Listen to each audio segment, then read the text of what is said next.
Ce soir, aux Nouvelles nationales d'APTN. Tous les Québécois ont été choqués de ce qu'on a vu, de ce qu'on a entendu dans le dossier de Joyce Echaquan. Québec annonce un investissement sur la sécurisation culturelle. Intéressant pour les nations autochtones, pour la population. Les stratégies de réconciliation de la ville de Montréal.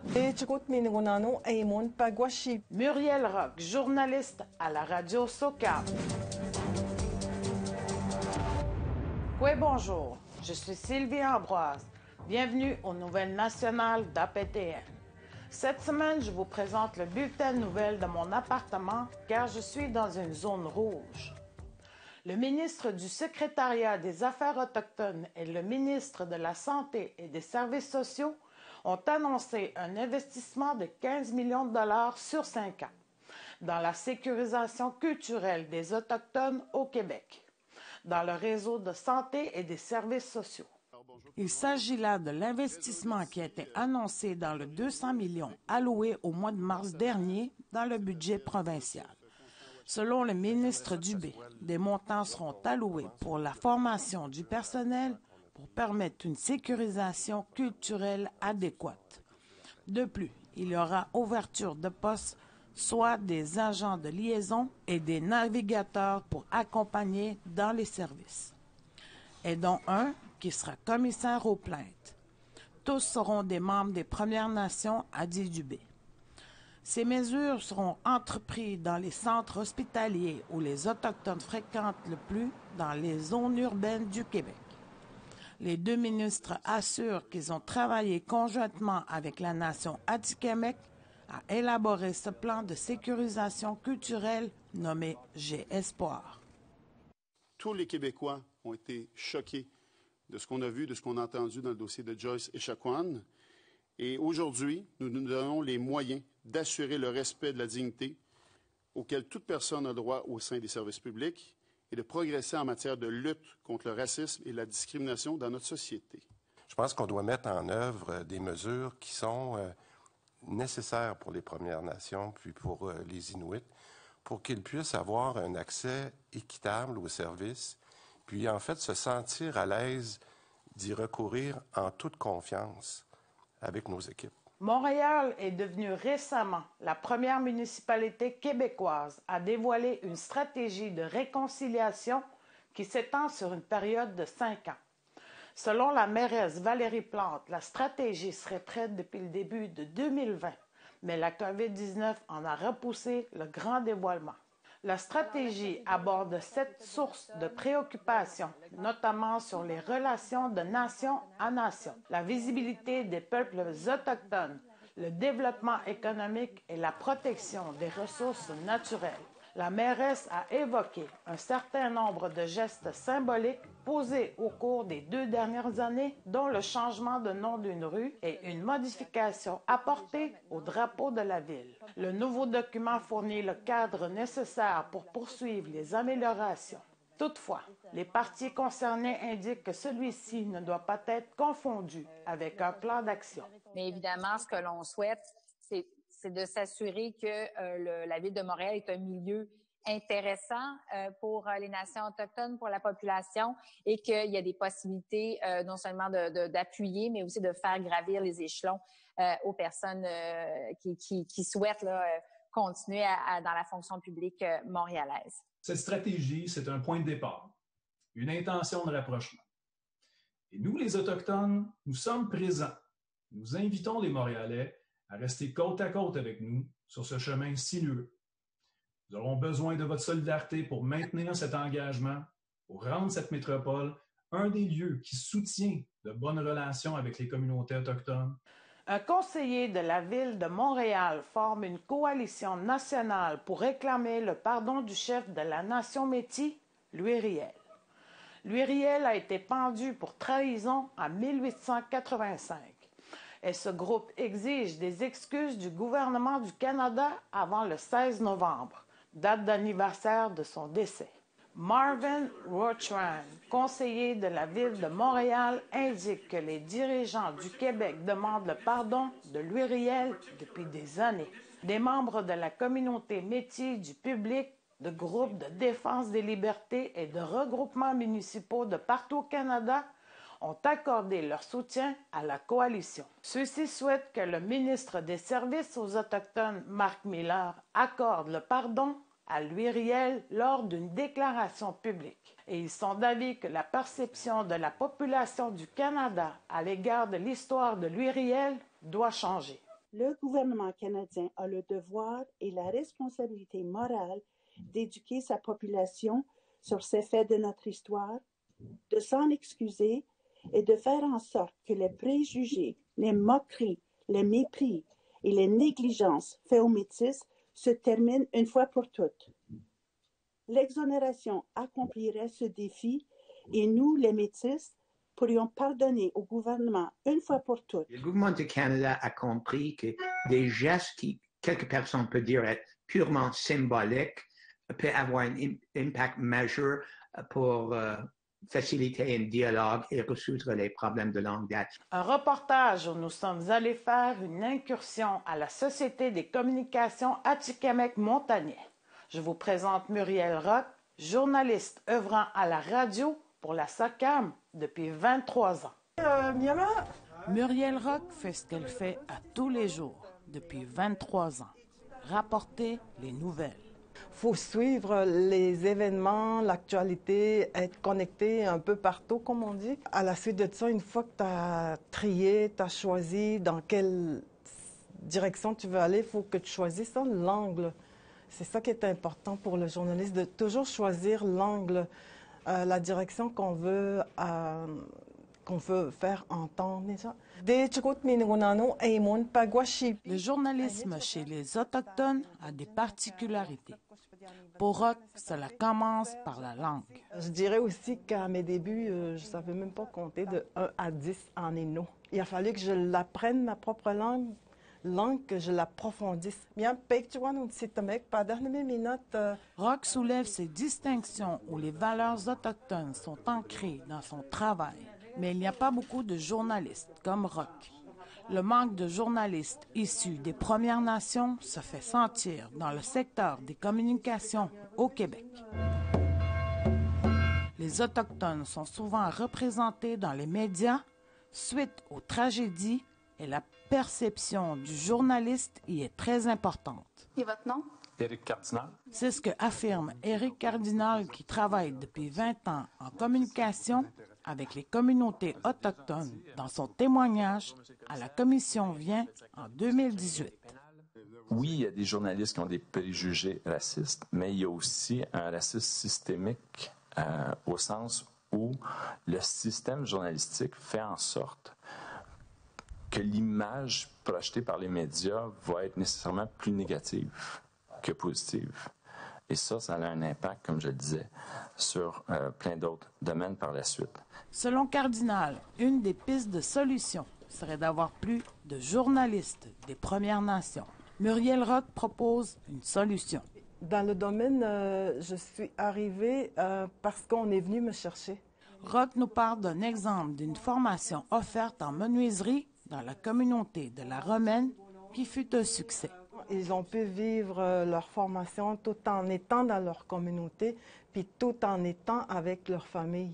Roch dit que la relève a une place. C'est de donner le goût à la génération, de donner ce feeling-là qu'on a des possibilités de s'épanouir en communication. Une chose qui pourrait aider, avoir des modèles positifs comme Roch pour l'inspiration.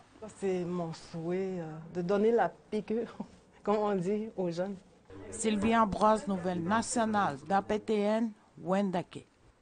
Au retour, on vous parle de la vie après la mort avec les chasseurs de fantômes d'Arrington.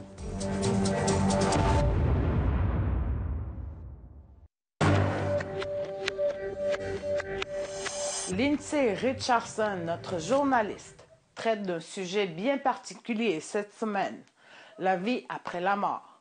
Elle a participé à une patrouille paranormale en compagnie de 2 enfants sur le territoire Mohawk de Kanesatake. Voici son reportage sur cette sortie en pleine nuit, avec le duo mieux connu sous le nom des chasseurs de fantômes d'Arrington.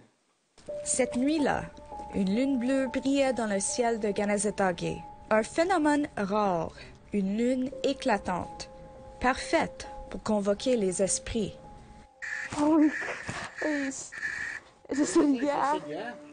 Sage Harrington a 10 ans. Son grand frère Nation a 12 ans. Ensemble, ils forment le duo de chasseurs de fantômes Harrington et rien ne leur fait peur. Ou presque. Can I have it? You're not bringing that home. Of course, we love this stuff. We love heebie-jeebie stuff. Jeez, there's energy coming up a lot. It's very fun to do it with the whole family. Yeah. It's not just fun to do it alone because that's kind of boring and kind of scary to do it alone. Yeah, it's a family channel for ghost hunting. Les chasseurs de fantômes ont même leur propre page Facebook. And there's a trail, and there was a girl that got murdered somewhere and got dumped here. Their body just got dumped here. Then someone came in the trail, then found the dead body. Depuis 2016, ils ont eu quelques rencontres avec des morts.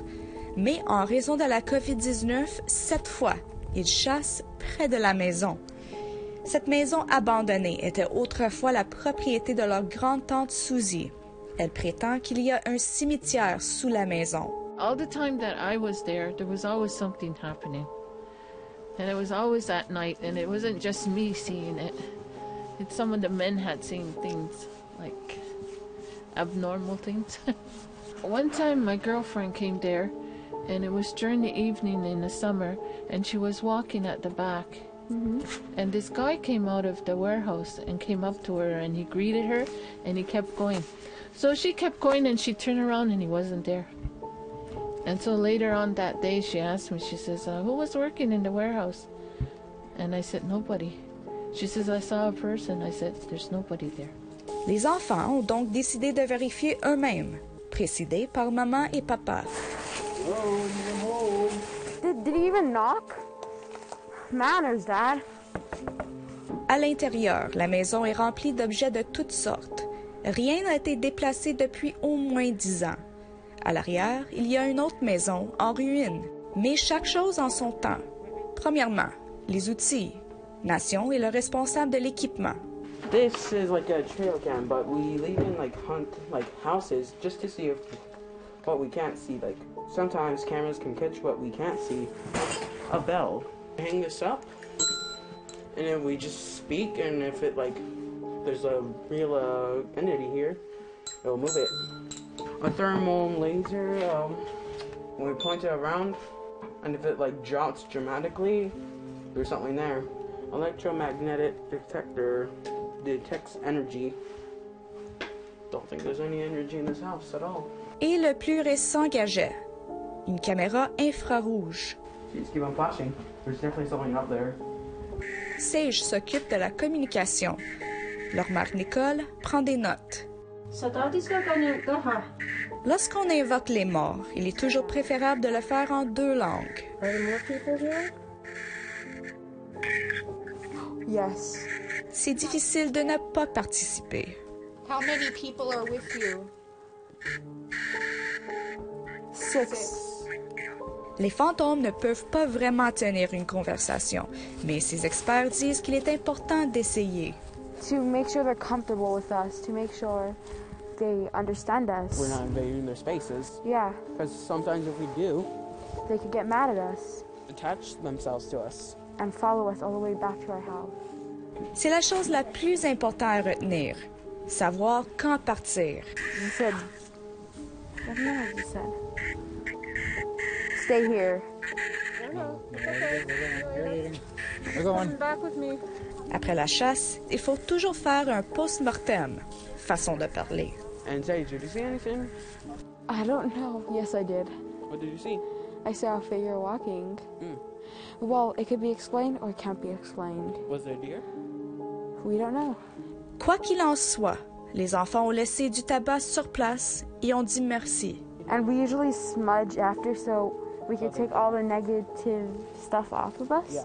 Une chose qu'ils ne souhaitent pas voir disparaître, leur série sur le surnaturel. Lindsay Richardson, nouvelle nationale d'APTN sur le territoire Mohawk de Kanesatake. En Alberta, un homme de la nation Piikani espère pouvoir présenter sur la scène internationale la danse de l'herbe des Blackfeet. En Alberta, un homme de la nation Piikani espère pouvoir présenter sur la scène internationale la danse de l'herbe des pieds noirs.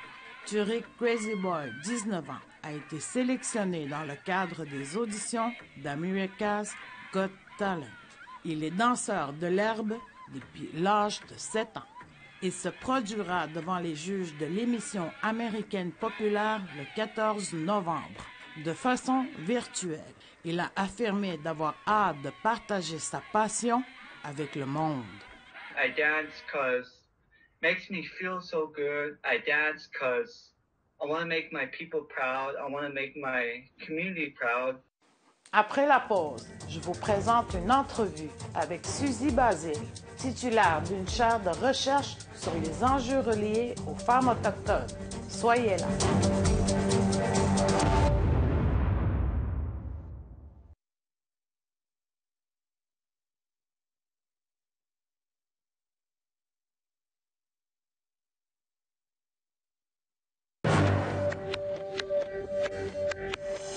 Bienvenue aux Nouvelles nationales d'APTN. Suzy Basile, professeure atikamekw à l'Université du Québec en Abitibi-Témiscamingue, est également titulaire d'une chaire de recherche du Canada sur les enjeux relatifs aux femmes autochtones, qui a récemment obtenu 500 000 $ sur une période de 5 ans. La recherche s'appelle Miigwech, qui signifie « qui travaille fort ». La voici pour nous en parler. Quoi, Suzy Basile? Quoi, Madame Ambroise? Tout d'abord, félicitations pour votre initiative. Merci beaucoup. Dites-nous quels sont les enjeux des femmes autochtones. Bien, en ce qui me concerne, comme professeur à l'École d'études autochtones à l'Université du Québec en Abitibi-Témiscamingue, c'est un sujet, des enjeux qui m'ont toujours intéressée, aussi loin que je me souvienne, étant moi-même issue d'une communauté autochtone au Québec, là, soit celle de Wamantashi. J'ai aussi milité à une certaine époque où j'étais plus jeune avec les associations de femmes existantes. J'ai aussi participé à différentes organisations et activités en lien avec les revendications des femmes autochtones, en fait. Et à travers le temps, mon cheminement m'a amené à faire un doctorat, ici même à l'UQAT, en sciences de l'environnement. Et je me suis rapidement rendu compte que la voix des femmes était très absente dans les sciences de l'environnement, puis encore plus celle des femmes autochtones. Donc, j'ai décidé d'orienter mes études sur le sujet. En quoi est-ce important que cette recherche soit faite par et pour les femmes autochtones? Bien, d'abord, je pense qu'il est temps qu'on s'investisse dans ces domaines-là aussi. Il y a heureusement de plus en plus de femmes et d'hommes autochtones également qui se dirigent vers les études supérieures, soit la maîtrise ou le doctorat. Puis ça fait en sorte que ça nous donne l'occasion d'accéder à des postes ou encore à des subventions de recherche comme la chaire de recherche, en fait, que j'ai obtenue. Et ça, bien, ça nous permet de faire nous-mêmes la recherche sur des enjeux qui nous concernent, puis aussi de le faire d'une manière plus appropriée aussi en contexte autochtone que ça a pu l'être dans le passé. J'ai cru savoir aussi que vous diffusiez des bonnes pratiques en matière de recherche avec les Autochtones dans d'autres sphères. Expliquez-nous ces bonnes pratiques. Bien, en fait, dans les 10, 12, 13 dernières années, j'ai travaillé à l'élaboration de différents outils, comme le protocole de l'Assemblée des Premières Nations du Québec et du Labrador, qui explique aux gens des communautés, mais aussi aux chercheurs, comment les recherches devraient se dérouler en contexte autochtone. Donc, de respecter les bonnes manières de faire, d'être respectueux des protocoles locaux, de prendre la peine de demander des permissions avant de mettre les pieds dans une communauté pour faire des collectes de données, de créer un partenariat aussi avec la communauté ou les personnes concernées. Dans mon cas, moi, c'est souvent avec des femmes autochtones que je vais travailler, donc s'assurer qu'on fasse les choses de la bonne manière. s'assurer aussi qu'on revienne avec les résultats de la recherche puis que ça fasse sens pour les personnes qui ont participé. Ça, c'est des lacunes qu'on a vues dans le passé, là, où les chercheurs faisaient un peu ce qu'ils voulaient. Alors maintenant, les choses changent et pour le mieux. Et puis, tant mieux si les Autochtones peuvent participer à la recherche qui les concerne en premier, au mieux. Pourquoi cette recherche vise les femmes autochtones? Pourquoi pas aussi les hommes autochtones? Ouais. On me pose souvent cette question-là. En fait, faut savoir, et je suis certaine que vous le savez, la majorité des gens qui nous écoutent, que les femmes autochtones ont des savoirs particuliers, ont une réalité particulière aussi. Elles ont fait l'expérience du colonialisme d'une manière très particulière également. Des politiques et des règles ont été instaurées, si vous voulez, par la loi sur les Indiens, entre autres, expressément pour s'assurer qu'on les rende silencieuses. Alors, moi, à travers les recherches que je fais, un des buts premiers, c'est justement de redonner aux femmes la voix qu'elles ont peut-être perdue à travers le temps, qu'on a tenté d'effacer, et de remettre aussi en lumière, si vous voulez, leur contribution importante à leur communauté, à leur nation, à leur société. Et ça, c'est très méconnu, c'est très peu documenté aussi. Et j'espère que les travaux de recherche que je vais mener vont contribuer à faire mieux connaître nos réalités. Puis les bonnes pratiques aussi qu'on met en place, parce qu'il y a beaucoup d'initiatives chez les femmes autochtones qui sont méconnues également. Pouvez-vous nous dire concrètement qu'est-ce que ces résultats de recherche vont amener? Bien, premièrement, je souhaite que cette chaire de recherche-là puisse attirer des étudiants, étudiantes aussi, les garçons comme les filles, aux études supérieures, à la maîtrise comme au doctorat, avec l'octroi de bourses d'études, ce que la subvention me permet de donner aux étudiants, pas à tous les étudiants, mais à certaines qui se démarqueront. Donc ça, déjà, une des retombées de cette chaire-là, c'est de pouvoir participer à la formation des nôtres, d'étudiants et étudiantes autochtones et allochtones aussi. L'autre chose, c'est, comme je l'ai dit tout à l'heure, c'est de documenter certaines de nos réalités qui sont méconnues. Je vais vous donner un exemple concret. Présentement, je travaille sur l'implication des femmes autochtones en politique au Québec. Qui est un sujet assez méconnu, très peu documenté. On sait qu'il y a eu des femmes en politique, mais qu'est-ce qu'elles ont fait concrètement? Ça a été quoi leur parcours de vie en politique? On est en train de faire une recherche là-dessus. On a déjà interviewé plusieurs femmes qui ont été dans le passé ou qui sont encore aujourd'hui élues dans leur communauté. Je travaille également sur un autre projet qui documente la consolidation du lien au territoire par la grossesse et l'accouchement. Et on interroge des femmes aînées principalement qui ont connu cette expérience-là, qui ont donné naissance à leurs enfants sur le territoire ou sous la tente, si tu veux me prêter l'expression, ou encore dans leur communauté, avant que les programmes de santé les envoient expressément à l'hôpital. Et que ça fasse en sorte qu'on cesse la pratique de certains rituels liés à l'arrivée d'un bébé. Donc, et tout ça, ça a un lien directement avec l'identité, avec l'attachement qu'on a avec son territoire d'origine. Donc, par cette recherche-là que je fais principalement avec les femmes Innu et Atikamekw écrits, on est en train justement de documenter ces expériences-là puis de démontrer comment c'est important que les femmes aient le choix, en fait, de leur accouchement. Mm-hmm. Je vous remercie d'avoir été avec nous. Et ça me fait plaisir. C'est ce qui conclut le bulletin de nouvelles nationales d'APTN. Je suis Sylvie Ambroise. Merci beaucoup d'avoir été des nôtres. Prenez soin de vous et à la semaine prochaine. Yamé.